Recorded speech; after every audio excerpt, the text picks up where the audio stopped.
Good morning. This is my shout out.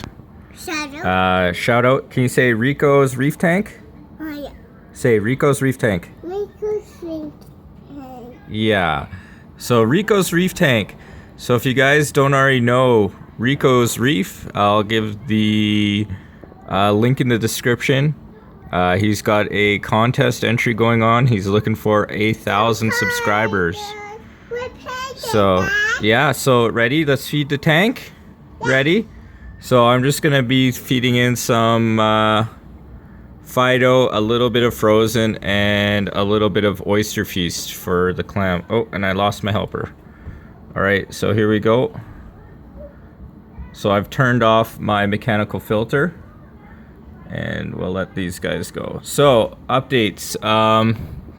My Blenny from my quarantine tank is in here.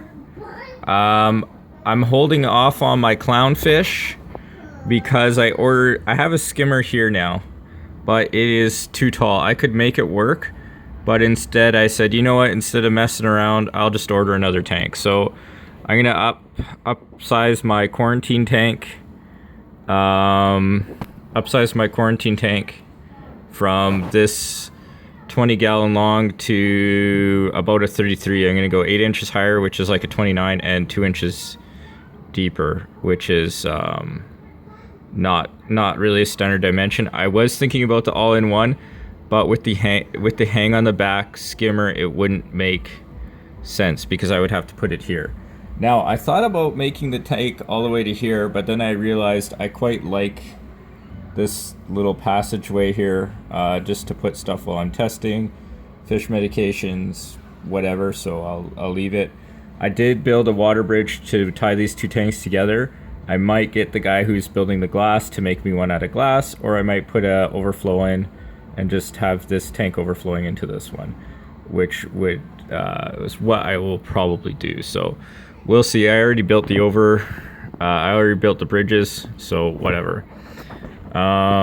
Yeah, so let's go over the tank because I know that's what you guys are all waiting for, and I'll show it off. So I got whatever that's called down here. It's a quick growing LPS. It's looking good. Yeah, here's my Euphilia section. Oh, you found him. Yeah, I'll put him on in a bit. Nice one. Okay. If you guys don't know, I did get some SPS. I did buy a bunch of SPS, some expensive ones, a couple, and some just, regular dollar ones. And they didn't make it. The guy didn't put enough heat packs in, but he's going to send me more. We're just waiting for it to warm up. So in case you're wondering, yeah, that one back there that's all browned out, that's one of them. I removed the other one, so if you're looking at the glue spots, that's where they're from. My STN that I may have mentioned a while ago, I got that from using the Reef Safe Nios Reef Cement. Well, don't use it in a small tank because you'll get a pH spike. I only used a little glob of it, and that was enough to spike my pH, which started this STN here, and I have some on my Montipora, I think it is. It's not a encrusting, it's the Unidata or whatever, the one that grows upwards. So I'll show you that in a second. So my STN has stopped because the most important thing is keep your tank stable. Even if you've done something horribly wrong, do water changes. That's fundamental. Water change, carbon, and let it ride, because if you start doing too much, that's what's gonna put you into trouble. So I got my bonsai here. I got another SPS in the back there.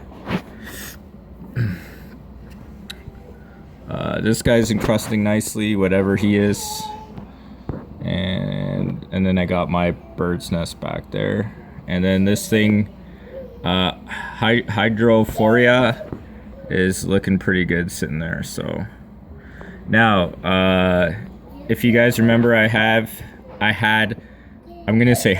think they're all gone now. I have Montipora eating nudies in here. I split up my really big Montipora, fragged it down to one little piece.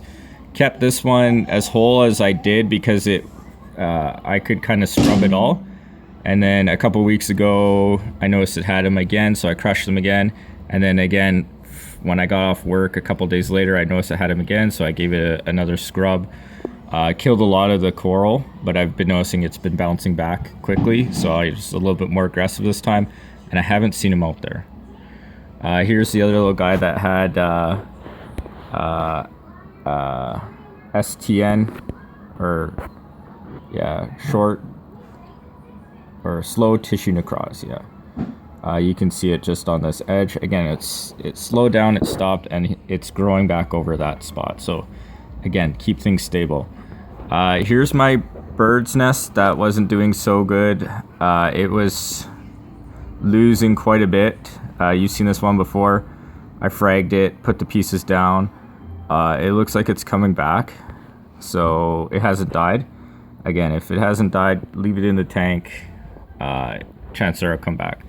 Now, this clam, sorry if my audio just got messed up. I might record it, but I probably won't.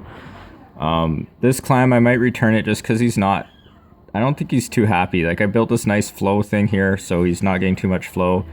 He's directly under this light. That's sitting at about like 400 par right there. And yeah, and he opens up nice and big, but he always just seems to want to walk off the edge, or I don't know, he's just not happy. So whatever. I'd rather things be happy in somebody else's tank than miserable in mine, so I might return him and see if I can get some store credit. And who knows, maybe when I get that bigger tank, I can put him higher up, away from some of the current, rebuild this little nook I gave him, give him more support and whatever. And then yeah, so some more LPS over here. You can see it's kind of shaded. That clam does take up a lot of light. My tail spot, I put him in this tank. You can see him here. I actually really like the colors of this guy. I know it's hard to see, but his head and his stripe glow purple. There he goes. Hey, buddy. So he likes that little nook. Kids like it because they can see him. Wife likes it because of his nice color. So I like that little fish. So he's pretty nice. We'll come over here to my other LPS. There they are. This guy, Long John Favia, his tentacles go all the way out to that brain at night. So I don't know. He's got his own corner, I guess, permanently set up. Zoanthids, the ones that did stick are looking good. The ones that didn't stick are somewhere else in my system or gone forever. Who knows?